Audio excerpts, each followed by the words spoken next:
Qué bendición verlos esta mañana, mis hermanos. Fíjense que hoy vamos a empezar una serie de 7 prédicas que van en relación con la madurez espiritual. Yo quisiera rogarles que fuéramos a 1 Corintios 2 y vamos a leer ahí los versículos del 14 al 16 y luego en el capítulo 3 del 1 al 4. Y dice así la palabra de Dios, leída en el nombre del Padre, del Hijo y del Espíritu Santo. Pero el hombre natural no percibe las cosas que son del Espíritu de Dios, porque para él son locura, y no las puede entender, porque se han de discernir espiritualmente. En cambio, el espiritual juzga todas las cosas, pero él no es juzgado de nadie.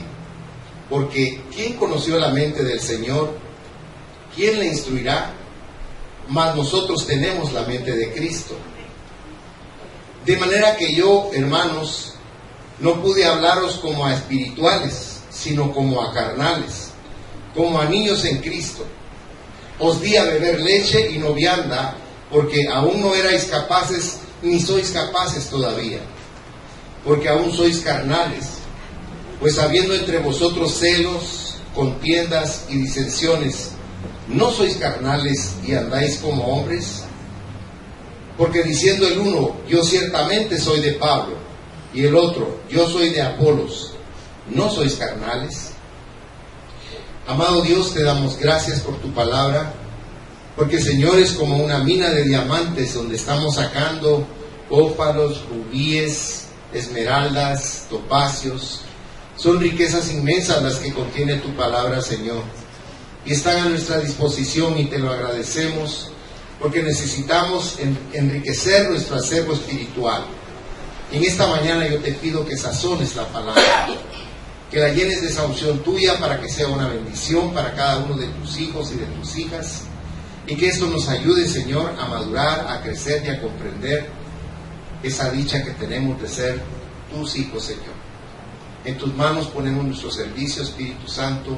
Amén, Señor, y amén. Pueden sentarse, mis hermanos. Aquí tenemos un sermón para toda persona. Hay sermones que son para las personas perdidas.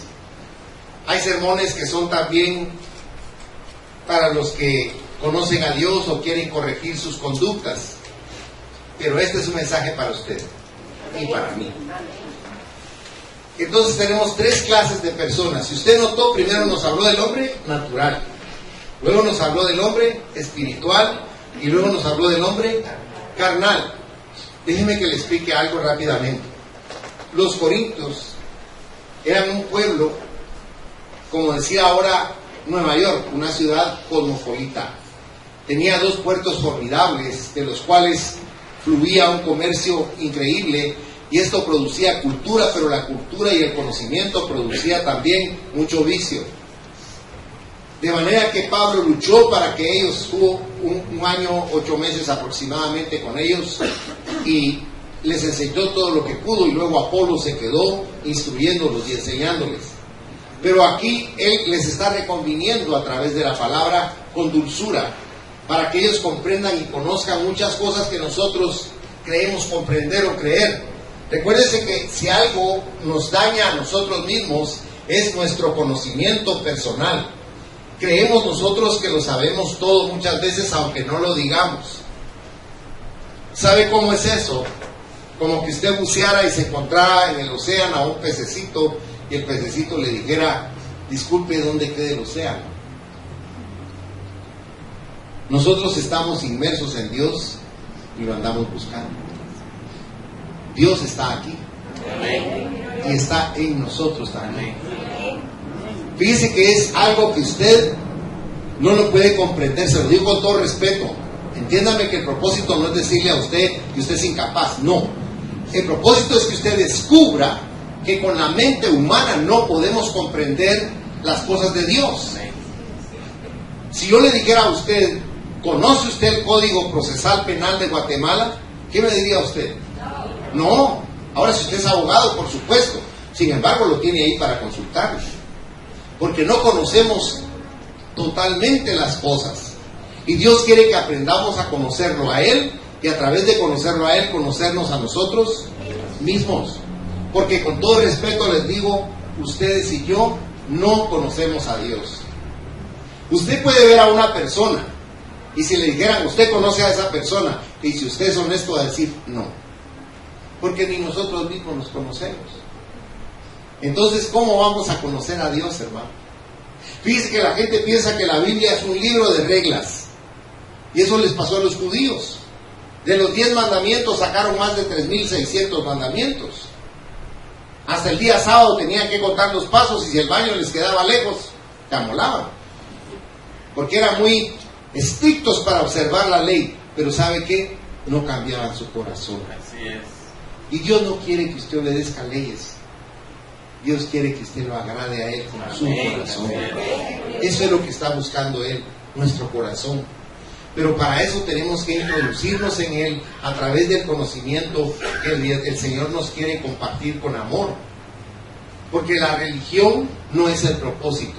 El propósito es que usted conozca a su Dios y se conozca a usted mismo también. ¿Sabe una cosa?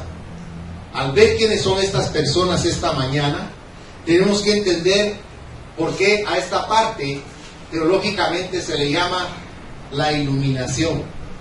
Por ejemplo, si un cuarto está oscuro, usted va a tropezar porque no ve nada.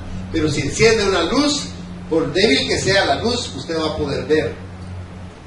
Y aquí lo que Dios está tratando de hacer es que en este mundo de oscuridad en el que vivimos, porque vemos con los ojos de carne, pero esa es una vista o una visión relativa. Cuando usted tiene la luz del conocimiento de la palabra, el mundo se vuelve luz. Una vez Cristo tomó a Pedro, Santiago y Juan y se subió a un pequeño monte, y ellos se quedaron asombrados porque no quiso que subieran con él y los dejó lejos. Y parado en el monte, el Señor comenzó a hablar con Dios, y el Señor se volvió luz. Imagínese un ser humano que se vuelva como esta luz y refulja todo. Y fue tal la luz que rodeó ese lugar que ellos pudieron ver cómo descendió frente a ellos Moisés y descendió también Elías. Y eso es bien importante en la doctrina cristiana. Porque ¿cuántos años antes de Cristo vivió Elías?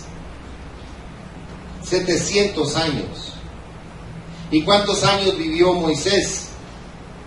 Más de 1500 años. Eso implica que cuando usted muera, entre comillas, o duerma, y su espíritu vaya con Dios, usted se va a encontrar con sus seres amados. Alabado sea Dios. Que ahí les vamos a llenos de gozo y de alegría. Los filósofos tratan de arruinar el pensamiento humano. Y tratan de decirle incluso a los niños ahora que la Biblia es un cuento de hadas. Pero si usted lo ve con sinceridad, se va a dar cuenta que es el único libro que le habla a usted con realismo de lo que sucede después de la muerte. Y el líder nuestro, si le quiere llamar así, murió, pero resucitó, se transformó y vive eternamente. Gracias a Dios. Porque todos los grandes avatares del mundo, Buda, Lao Tse, Confucio, todos esos grandes personajes de la historia, todos murieron y ahí están sus tumbas. Pero la tumba de nuestro Jesús está vacía. Porque Él está vivo y está con Dios. ¿Sabe por qué? Porque con eso le está diciendo a usted, tú también estás vivo. Una vez un hombre le quiso seguir a Jesús y le dijo, solo permite que vaya al entierro de mi papá y después de enterrarlo, vengo contigo. Y el Señor le dijo, deja que los muertos entierren a sus muertos. Hoy va a comprender por qué. Vemos entonces, en primer lugar, al hombre natural. Leímos en el verso 14 que es una persona que no tiene conocimiento espiritual, por lo tanto, no puede comprender nada de lo que nos dice la palabra de Dios. El mensaje y el método que Pablo usó aquí, usted lo puede ver en el capítulo 2 de Primera de Corintios, en los versículos del 1 al 13, porque es muy interesante ver cómo Pablo explica la forma y manera en que él llegó a explicarles la doctrina del Señor a cada uno de ellos. Vea en primer lugar ahí el versículo 2, si es tan amable, porque este es el mensaje que él usó. Cristo, y Cristo, ¿cómo dice ahí? Crucificados. Usted le pone atención. El verso 2 dice: pues me propuse no saber entre vosotros cosa alguna, sino a Jesucristo, y a este crucificado. Él está diciendo: me propuse revelarles y enseñarles a ustedes, no simplemente palabras, sino a Cristo, pero al Cristo crucificado. Porque ahí se cumple lo que Juan el Bautista le dijo. Ahí dijo, cuando lo conoció y lo vio por primera vez, a pesar de que eran parientes, dijo: el Cordero de Dios que quita el pecado. En la cruz del Calvario se terminan todos los pecados, y dice que las enfermedades por su llaga en esa cruz son curadas. Él cura nuestra alma y nuestro corazón. Por eso es maravilloso poder comprender por qué Pablo quería enseñarles lo que era la cruz a los corintios. Pero también el método era predicar en el poder de Dios.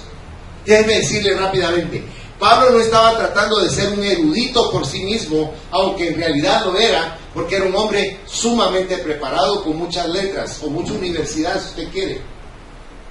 Pero déjeme explicarle algo: él hizo a un lado eso, totalmente. Véanlo conmigo, si está bondadoso, en los versículos 3 y 4. Y estuve entre vosotros con debilidad y mucho temor y temblor, y ni mi palabra ni mi predicación fue con palabras persuasivas de humana sabiduría, sino con demostración del Espíritu, el Espíritu Santo, y ¿qué dice? De poder. Mire, ¿por qué los pueblos votan por determinado candidato? Porque ese hombre pasó un buen tiempo hablándole a la gente, y a través de esa palabra que les habló los convenció, y cuando usted va a votar, vota por él. Lo que estoy tratando de decirle es: usted no tiene idea el poder que tiene la palabra. A las damas, ¿cómo las enamoraron sus esposos? ¿Será que por internet? No. Le dijeron: ay, qué ojos más bellos los que usted tiene. Tienes cuerpo de gacela. ¿Qué sé yo? Tantas. Entonces, ¿por dónde le entró usted a su amada? Por los oídos. Una vez yo le dije a mi mamá, porque estaba una señora feísima y el esposo era feísimo. Y como uno de niño no tiene ninguna inhibición, le dije: mamá, le dije, qué feo el esposo de esa señora. ¿Será que la señora lo quiere? Miguelito, deja estar viendo esas cosas. Tú no sabes la belleza interior que puede tener ese señor. Y espera, la tenía escondida, pero la ha de haber tenido. Porque, sí, hermanos, es que fíjense que nosotros estereotipamos la belleza, pero la boca es la que fluye para dar conocimiento. Hoy en la madrugada yo le decía: Señor, ayúdame como a Pablo, a no ser yo con mi mente el que quiera hablarles cosas bonitas a los hermanos, sino que sea el Espíritu Santo el que ponga en mi boca las palabras para que sean de beneficio para ellos. Un maestro, si es bien atendido por los alumnos, enseña bien. Pero déjenme explicarle algo: los japoneses han descubierto que no hay malos alumnos, solo malos maestros. Quiere decir entonces que uno tiene una gran oportunidad cuando habla, pero uno tiene que saber cómo usar la boca. Y para eso tiene que pedirle a Dios que le dé denuedo, sabiduría, temperancia. Quería alcanzar al hombre natural. Pablo quería que la gente que no conocía a Dios lo conociera. Porque el hombre natural no ha nacido de nuevo. Tiene su espíritu, pero como que estuviera adormecido. Por eso no puede entender las cosas espirituales. Y también para él son como una locura, como explica aquí Pablo. Para el hombre natural, la Biblia es un libro oscuro. ¿Sabe? Martín Lutero dijo: no podemos entender la Biblia mediante el simple estudio o nuestro talento. Debemos contar con la presencia del Espíritu Santo. Y Juan Calvino dijo: debemos contar con la presencia, el testimonio del Espíritu Santo es superior al de la razón. Lo que estoy tratando de decirle es que usted con su intelecto trata de entender la Biblia y con todo respeto le digo, no la va a comprender. Puede comprender lo racional que tiene la Biblia, pero la profundidad que encierra solo lo puede comprender si usted ha nacido de nuevo y su espíritu está sediento y hambriento de conocer la palabra de Dios, el pan de vida, el agua que sacia la sed. Eso es la palabra de Dios para nosotros. Tenemos que comprender que el hombre natural está espiritualmente muerto, aunque no lo pueda creer. ¿Cuál es el destino del hombre natural? La destrucción. Ahí no puede haber edificación, sino solo destrucción. La necesidad del hombre natural, hermanos, es la salvación. Necesitamos ser salvos, todos los que somos naturales y ahora somos espirituales, tratando de alcanzar ese nivel. ¿Por qué? Porque todo ser humano está perdido. Miren su Biblia lo que dice Romanos capítulo 3 y versículo 23. Romanos 3, 23. Dice, por cuanto todos pecaron, dice, ¿y qué agrega? Y están destituidos de la gloria de Dios. O sea que por ser pecadores como hombres naturales, estamos destituidos realmente de la gloria de Dios. Pero si usted va a Hebreos en el capítulo 4 y lee el versículo 16, es diferente, porque usted ya tiene a Cristo. Y por lo tanto ahí le dice, acerquémonos pues confiadamente al trono de la gracia para recibir el oportuno socorro. Porque usted ya como hijo o hija de Dios espiritualmente tiene acceso a ese nivel, a ese rango tan grande. Todos los perdidos pueden ser salvos. Vaya conmigo, si es tan amable, en su Biblia a San Juan capítulo 6 y verso 37. Dice ahí, hablando Jesús, todo lo que el Padre me da, vendrá a mí. Y al que a mí viene, no le echo, dice, fuera. Alguien podría pensar, si este se acerca a Dios, no lo va a querer Jesús. Recuerda que hubo una época en que daban un programa para niños de luchadores argentinos. Y había uno que se llamaba el Mercenario Joe. Y decía, Mercenario Joe no lo quiere ni su padre ni su madre, decía. Pero ¿sabe qué? Jesús sí quiere a todas esas personas. A quien el mundo no quiere, Jesús lo ama. Jesús lo acepta. Jesús lo recibe. Aunque para nosotros no sea así. De tal manera que si usted lee conmigo Romanos capítulo 10, versículos del 9 al 13, Romanos 10 del 9 al 13, mire tan interesante que dice, que si confesares con tu boca que Jesús es el Señor, y creyeres en tu corazón que Dios le levantó de los muertos, serás salvo. Porque con el corazón se cree para justicia, pero con la boca se confiesa para salvación. Pues la Escritura dice, todo aquel que en él creyere no será avergonzado, porque no hay diferencia entre judío y griego, pues el mismo que es Señor de todos, es rico para con todos los que le invocan. Porque todo aquel que invocar el nombre del Señor será salvo. Ya se digo, ¿cómo está Dios al alcance de toda persona? No puede decir alguien, no, está muy lejos de mí. Él está cerca de todos los que lo invocan. Ahora, vimos al hombre natural, ahora veamos al hombre espiritual. El hombre espiritual fue una vez un hombre natural, así como nosotros. ¿Y por qué un hombre natural no puede juzgar a los creyentes? Porque un hombre natural, como les decía al principio, desconoce todas las cosas de la palabra de Dios, desconoce los pensamientos y las enseñanzas de Dios. Por lo tanto, ni tiene conocimiento, ni poder, ni autoridad para poder juzgar a una persona que es creyente. Por eso lo explica Pablo con tanto cuidado aquí para nosotros. La salvación por medio de la fe en Cristo transformó a ese hombre espiritual, porque este hombre estaba condenado. pero ahora está libre. Este hombre estaba perdido y ahora es hallado por el Señor. Estaba camino al infierno y ahora está en camino al cielo. Mire qué maravilloso. Porque el Espíritu Santo enseña al hombre espiritual. Por favor, vaya conmigo a 1 Corintios capítulo 2 y leamos juntos los versículos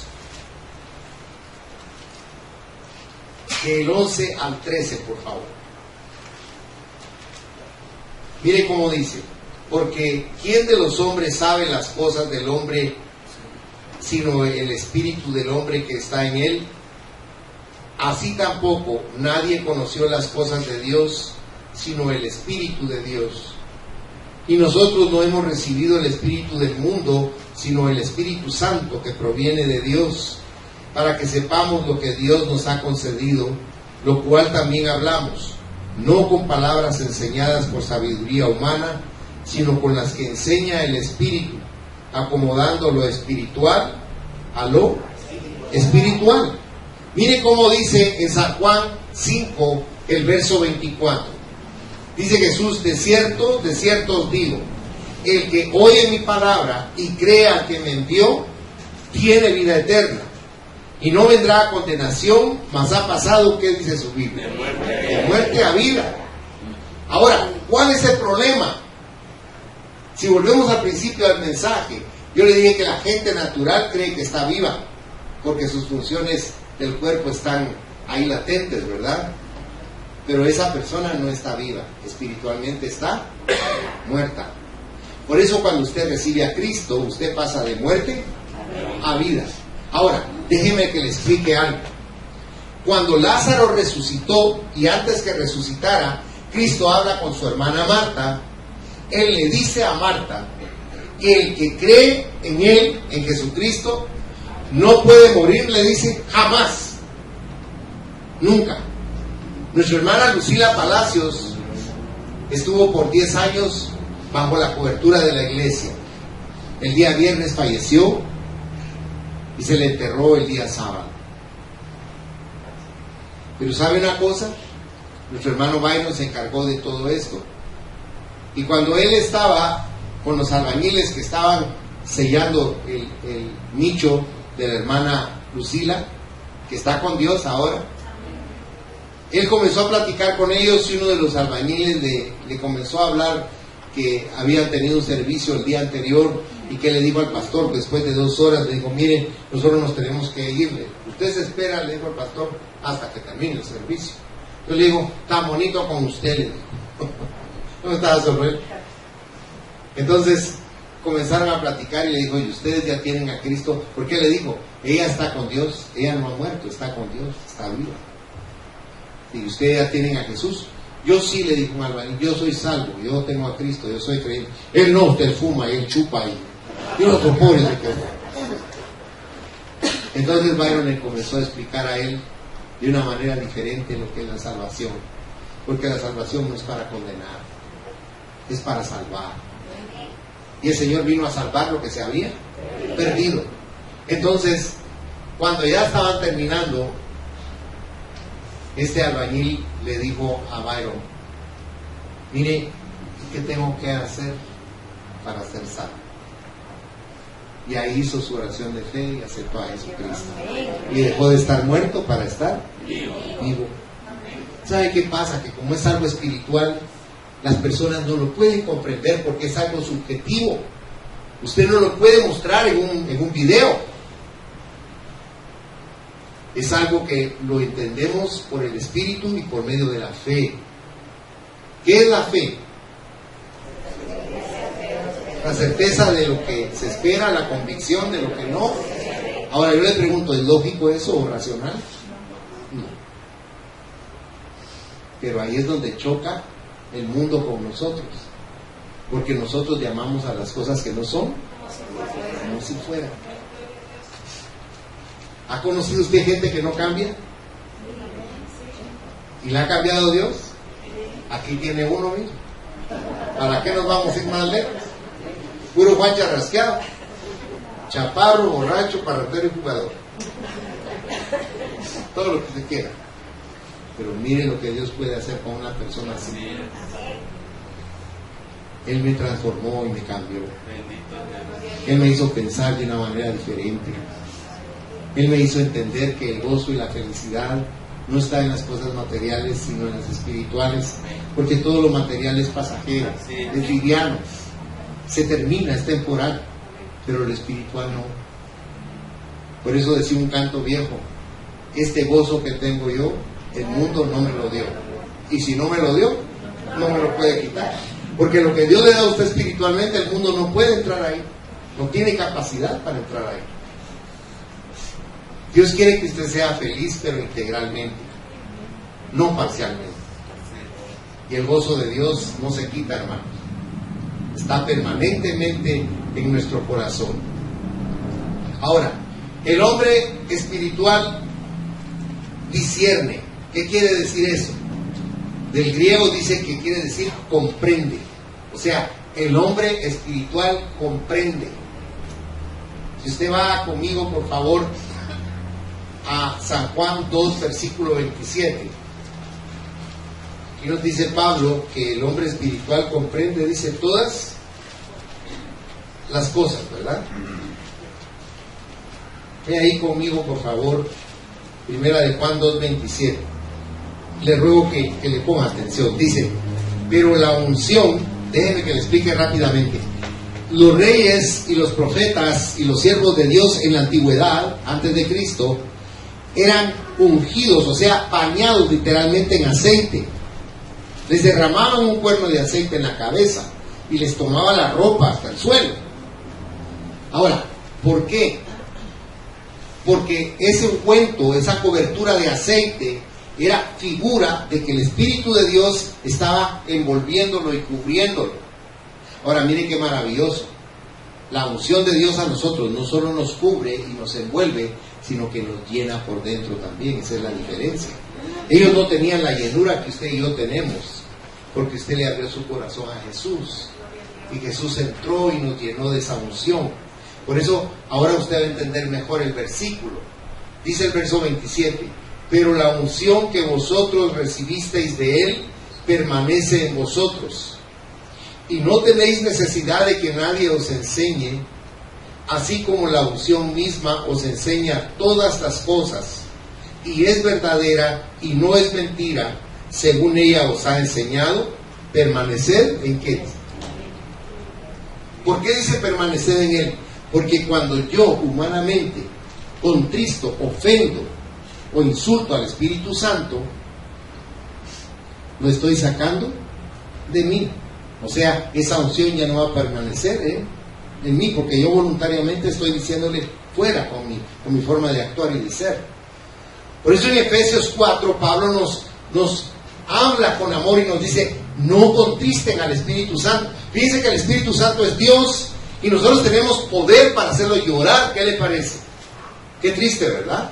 Que podemos hacer llorar a Dios, hacerlo sufrir con nuestra actitud. Y Él llora no porque lo hubiéramos lastimado como pensaríamos humanamente. Llora porque estamos apartándonos de su sombra, de su cobertura, de su protección. Y Él no quisiera que hiciéramos eso, porque somos vulnerables a cualquier cosa que venga. Nosotros vemos a Dios obrando en el mundo. Vemos a Dios obrando en nuestra vida. Y en la creación que vemos, la mano de Dios creando. La mano poderosa de Dios creando, como dice Isaías, que con 3 dedos de su mano Él formó el mundo y el universo. Pero en la salvación que vemos, el corazón de Dios. Fíjese que en la creación usted ve la mano constructora de Dios, pero en la salvación usted ve un corazón de Padre lleno de amor para usted, lleno de ternura y de comprensión para usted, lleno de cobertura, porque sabe una cosa, el Señor nos abraza y no nos damos cuenta. Hay un niño de apellido Colton que murió en una operación y escribieron un libro. Y en este libro le dice, el papá es pastor y él lo escribió. Y el niño le dice al papá, cuando yo morí en el hospital, ¿te acuerdas, papá? Sí, le dice el papá. y te dijo el doctor que yo había muerto, tú te fuiste a una habitación del hospital y había unos muebles y los agarraste a manadas y empezaste a decir a Dios: tanto que te he servido, he sido tu pastor, tu siervo, y se murió mi hijo, y comenzaste a pelear con Dios, y el papá oyendo al niño. Y en ese momento en que tú estabas más enojado y decías cosas duras contra Dios, Jesús no te soltaba y te abrazaba más duro. Mire, cuando yo leí eso me conmovió mi corazón, porque yo he sido así a veces. Me he peleado por Dios, he sido irónico con Dios, porque cuando estamos sufriendo actuamos así con Dios. Así, aquel sí, ¿verdad? En cambio a mí, bueno, tal vez no me querés oír, no me querés responder. Nos sentimos como ofendidos con Dios. Pero este hombre estaba vociferando contra Dios, y el niño le dijo: cuando estabas más enojado con Dios, más fuerte te abrazaba Jesús. Cuando usted está triste, cuando usted está lamentando algo, ¿será que alguien llega y le abraza y le hace cariño? Y le dice: no te preocupes, yo estoy aquí. Yo sé que no, hermanos. A todos nos pasa eso. Quisiéramos un consolador, pero ¿sabe qué dijo Jesús? Les conviene que yo me vaya, porque si yo me voy, les enviaré al Consolador, al Espíritu Santo. Y cuando usted se siente así mal, es cuando viene el Espíritu Santo y lo abraza, y lo envuelve, y lo cobija. Cuando la gente lo lastima o lo rechaza, Él lo abraza, mire, y le sana sus heridas. Nosotros, porque no podemos ver esas cosas, por eso no las logramos comprender. Yo no estoy tratando de convencerlo a usted ni de lavarle su manera de pensar. Estoy tratando de revelarle espiritualmente lo que Dios hace por usted siempre.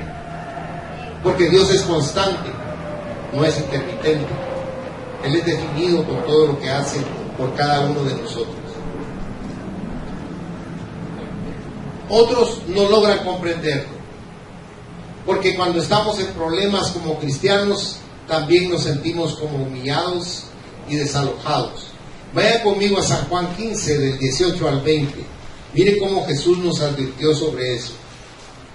San Juan 15, del 18 al 20 dice: si el mundo os aborrece, sabed que a mí me ha aborrecido antes que a vosotros. Si fuerais del mundo, el mundo amaría lo suyo.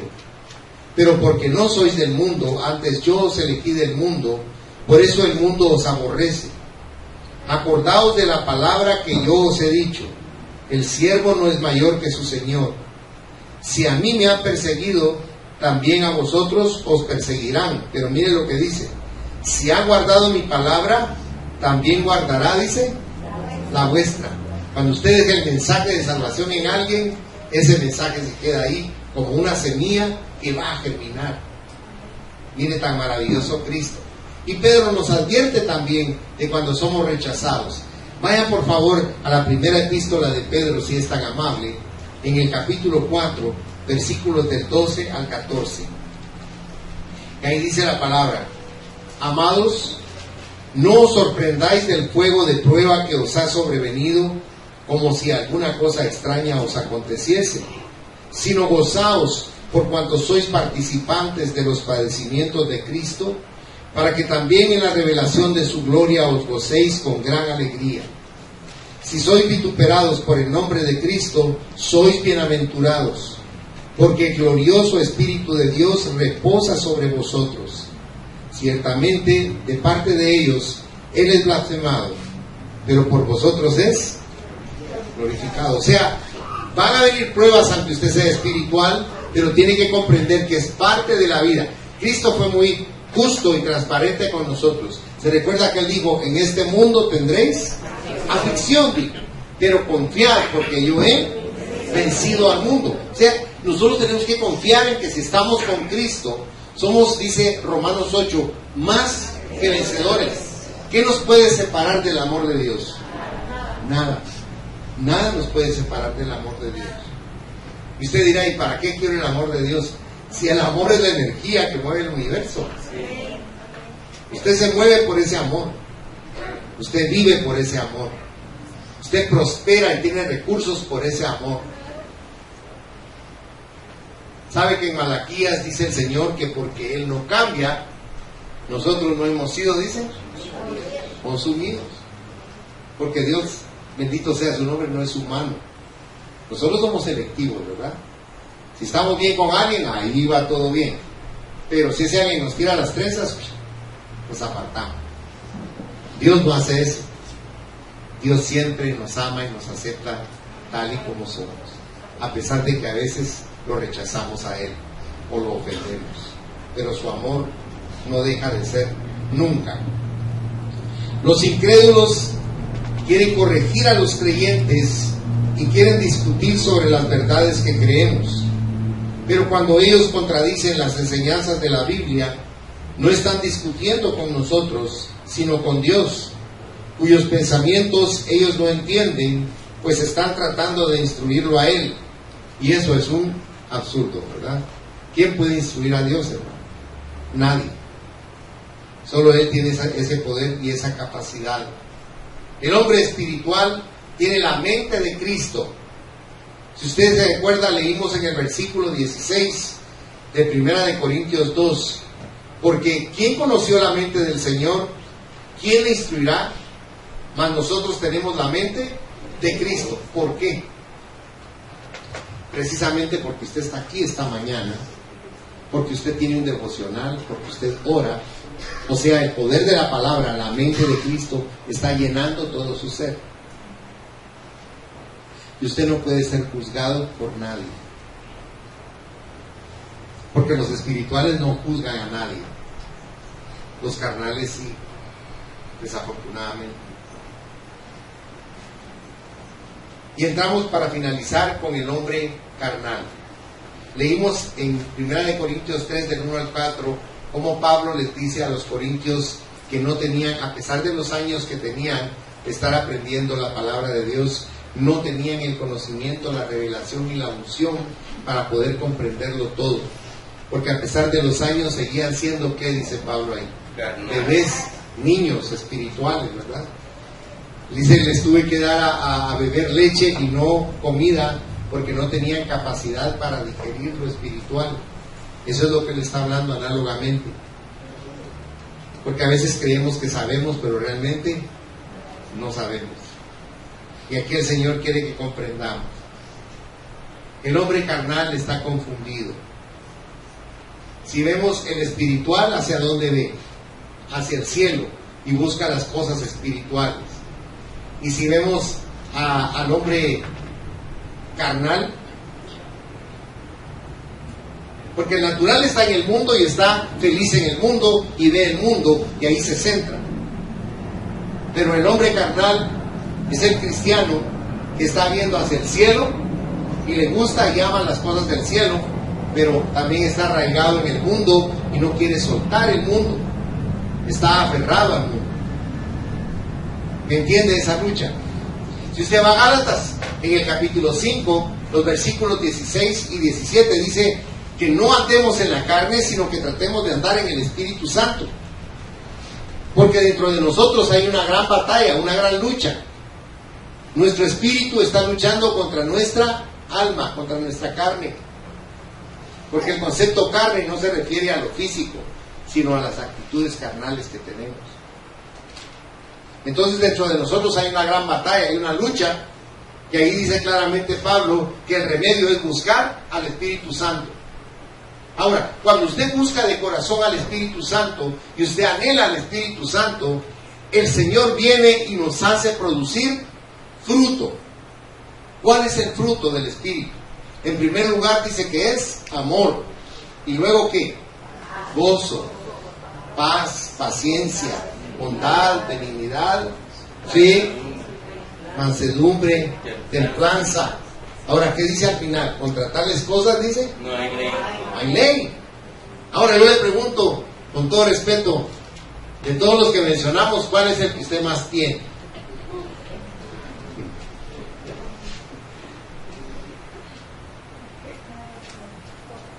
¿Por qué le hago esa pregunta? Porque Jesús dijo algo bien enfático. Hay gente que usted dice, ay, ese hermano tan espiritual, o esa hermanita ya me lo vuela. Tiene alas de ángel. Jesús dijo algo para que no nos confundamos. Dijo, por sus frutos los conoceréis. Dijo, no puede el mal árbol dar un buen fruto, ni un buen árbol dar un mal fruto. Por sus frutos. Si usted quiere conocer a un cristiano, observe sus actitudes y usted va a determinar si esa persona es espiritual o es carnal. ¿Quién es el carnal? Yo, para que no se haga bolas. Yo soy cristiano, pero todavía estoy dejando que mire el rochoy prevalezca. Perdón, ¿verdad? El jamón.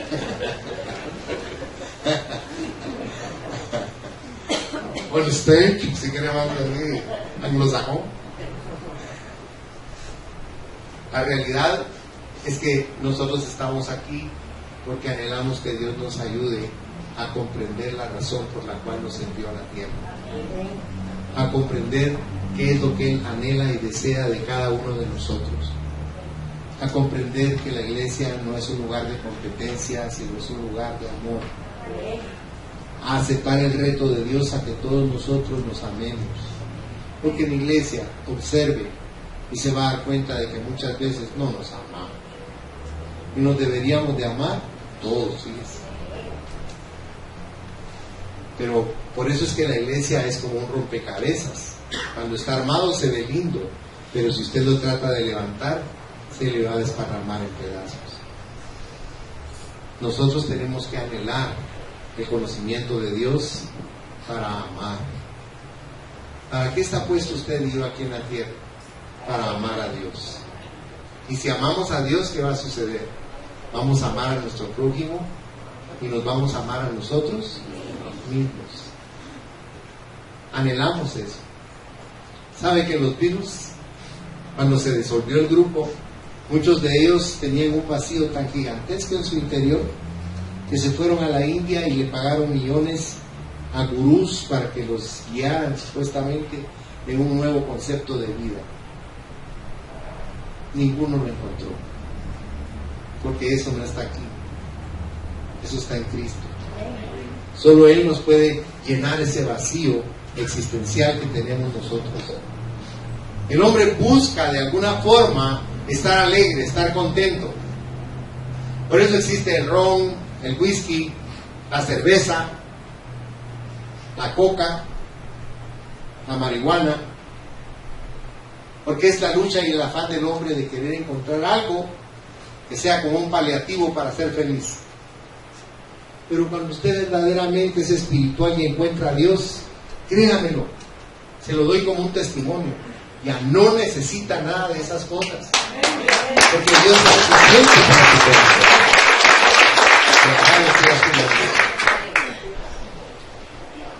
Cuando el hombre está mirando al mundo y está mirando a Dios, es como dice Santiago capítulo 1 versículo 8. El hombre de doble ánimo dice, ¿te recuerda cómo dice? Es que inconstante, amén. ¿Inconstante en qué? En todos sus caminos. Mire tan simple que es ese versículo, pero tan profundo, porque está desnudando al hombre. Está diciendo, el hombre que es inconstante, que es de doble ánimo, no llega a ninguna parte. ¿Sabe cómo dice ahí Santiago? Es como la onda de mar, dice, que va y viene, pero no tiene definido un derrotero. No hay un puerto a donde llegar. En cambio, cuando usted deja entrar a Dios verdaderamente en su vida, usted es feliz. ¿Y sabe que descubre? Que Dios no le prohíbe nada, hermano. Dios no anda detrás de usted como que fuera un guardián.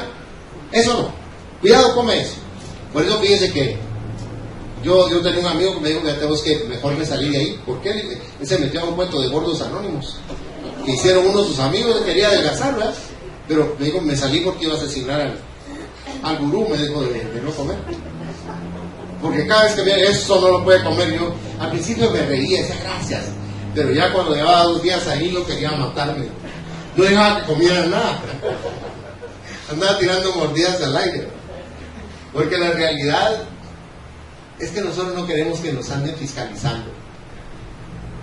Y dice algo bien lindo Jesús.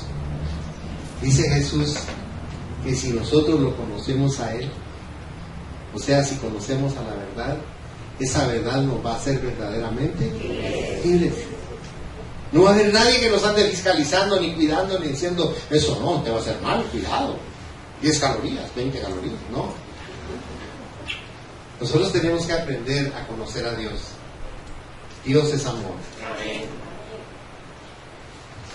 La contradicción del hombre carnal. Sabe lo que es bueno, pero no lo hace. Sabe que el mundo está perdido, pero se aferra a él con todas sus fuerzas. Es como Lot. Fíjense que Lot es una paradoja.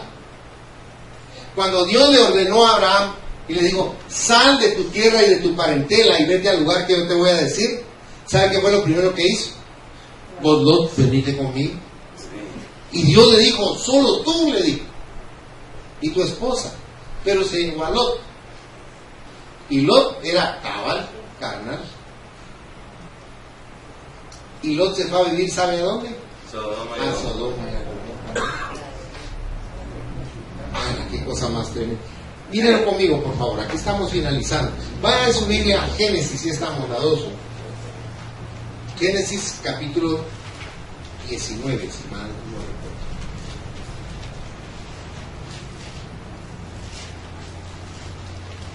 Si me tiene paciencia para contexto, le quiero leer los versículos del 15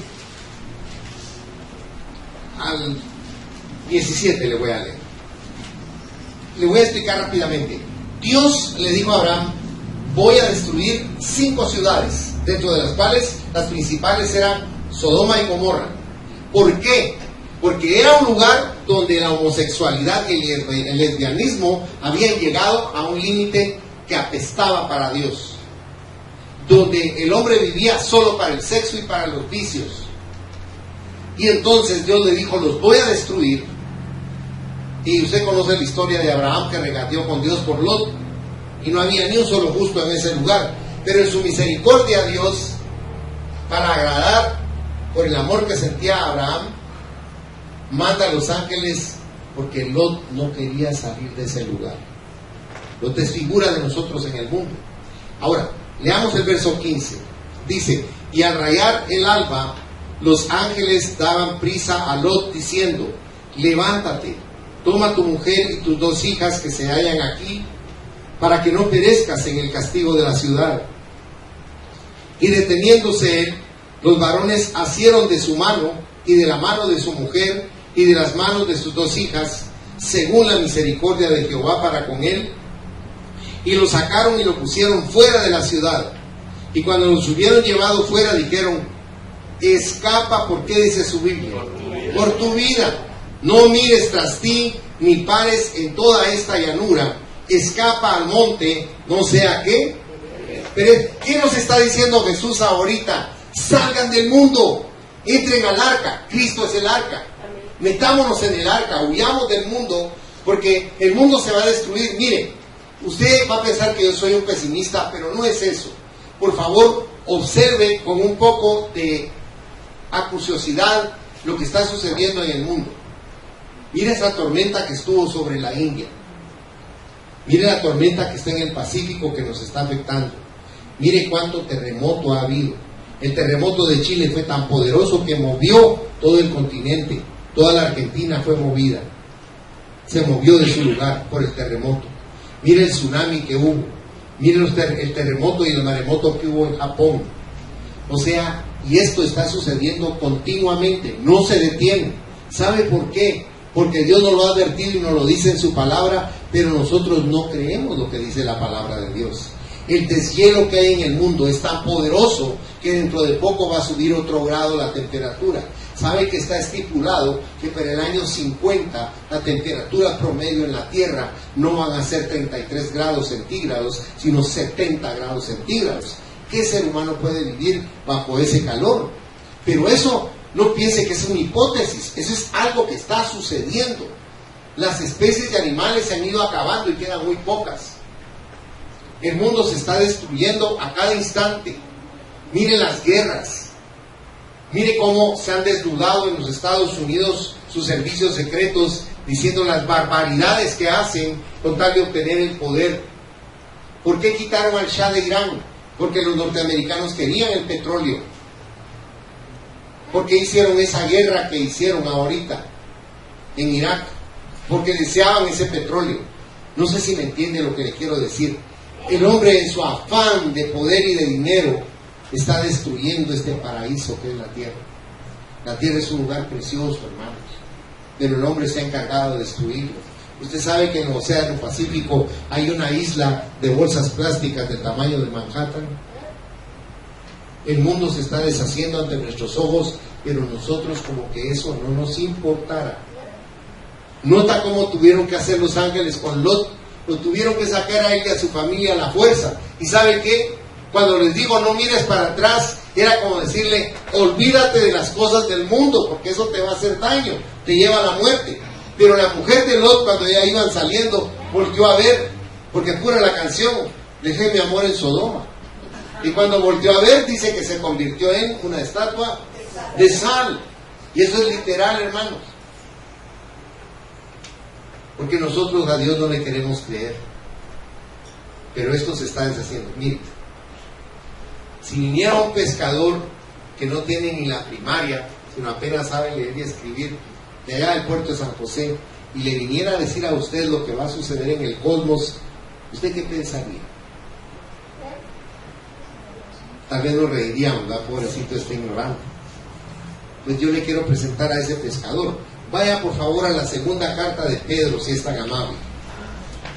Lo voy a leer rápidamente solo para que usted tenga una idea cómo es la misericordia que Dios tiene con nosotros. Nos explica cómo va a suceder todo esto. En el capítulo 3 le voy a leer unos versículos rápidamente. Verso 8. Mas, oh amados, no ignoréis esto, que para con el Señor un día es como 1000 años, y 1000 años como un día. El Señor no retarda su promesa, según algunos la tienen por tardanza, sino que es paciente para con nosotros, no queriendo que ninguno perezca, sino que todos procedan al arrepentimiento. Pero el día del Señor vendrá como ladrón en la noche, en el cual los cielos pasarán con grande estruendo, y los elementos ardiendo serán deshechos, y la tierra y las obras que en ella hay serán quemadas. Puesto que todas estas cosas han de ser deshechas, ¿cómo no debéis vosotros andar en santa y piadosa manera de vivir, esperando y apresurándoos para la venida del día de Dios, en el cual los cielos encendiéndose serán deshechos, y los elementos siendo quemados se fundirán? Pero nosotros esperamos, según sus promesas, cielos nuevos y tierra nueva, en los cuales mora la justicia. O sea, Dios nos dice claramente que esto se va a deshacer. Por eso en primera de Juan dice, no améis al mundo, ni las cosas que están en el mundo, porque todo eso va a pasar. Por eso es tan importante que conozcamos a Dios, su verdad y lo que está por venir, para que amemos su venida y podamos irnos con Él en el rapto que Él ha preparado para su iglesia. El hombre carnal necesita consagrarse por completo a Cristo. En San Juan capítulo 16 versículo 13 dice la palabra: pero cuando venga el Espíritu de verdad, Él os guiará a toda la verdad, porque no hablará por su propia cuenta, sino que hablará todo lo que oyere, y os hará saber las cosas que habrán de. Y es lo que está haciendo en su palabra el Señor, diciéndonos lo que está por venir. Pero usted y yo no tememos, usted y yo confiamos. Cierre sus ojos, por favor. En conclusión, entonces, ¿cuál de estas personas es usted? Cristo lo satisfará donde quiera que esté. Él le hará la persona espiritual que usted debe ser, pero la decisión es suya. Por eso, si alguien no ha aceptado a Cristo en su corazón esta mañana, yo le invito para que en su lugar haga esta sencilla oración y le diga: Jesús, yo te abro mi corazón esta mañana y te recibo como mi Salvador personal, como mi único Dios. Ayúdame, Señor, a ser espiritual y a alcanzar el conocimiento tuyo para conocerme yo. Ayúdame a transformar mi mente y mi corazón para que descubra las grandes bendiciones y gozo que tú has preparado aquí para mi vida. Ayúdame, Señor, te lo ruego. Sigan orando, mis hermanos. Si alguien hizo esta sencilla oración esta mañana, levante su mano. Yo quiero orar por usted. Yo quiero bendecirle en el nombre de Jesús. Amado Dios, yo te doy gracias por la vida de cada uno de los presentes. Y yo te quiero suplicar que la enseñanza de tu palabra en esta mañana quede en el corazón de cada uno de ellos y en el mío, para que luchemos denodadamente por alcanzar la meta de tener una vida, Señor, prosperada espiritualmente, una vida llena de espiritualidad, una vida que nos aparte de las cosas materiales que hay en este mundo que tanto nos gustan. Ayúdanos, Señor, a comprender que el fin que tenemos es llegarte a conocer para volver a nuestro lugar de origen en el cual nos has preparado ya lugar. Por eso te pido que en esta mañana permitas que ellos mediten durante todo el resto del día sobre esta palabra que tú estás derramando sobre sus vidas. Y yo los bendigo, Señor, en el nombre del Padre, y del Hijo, y del Espíritu Santo. Y hagas tú resplandecer tu rostro sobre ellos, y los llenes de tu gracia, de tu unción y de tu misericordia. Amén, Señor. Y amén. El Señor los bendiga ricamente, Señor.